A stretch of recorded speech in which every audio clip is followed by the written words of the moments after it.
ஒரு exclusive update வந்திருக்கு. சாச்சனா தான் இந்த டாஸ்க்கை வின் பண்ணியிருக்காங்க போல இருக்கு. ஸோ இது 99% ட்ரூவாக தான் இருக்கும். சாச்சனா தான் இந்த டாஸ்க்கை வின் பண்ணியிருக்காங்க. And next week nomination free பாஸையும் அடிச்சிருக்காங்க.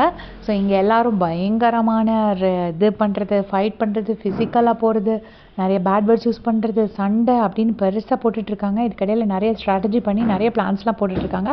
பட் சைலண்ட்டாக கூலாக நிறைய பேர் வந்து கிண்டல் பண்ணாங்க, முத்துக்குமரன் அவுட்டுனா அடுத்து செகண்டே சாச்சனா அவுட் ஆகிடுவாங்கன்னு.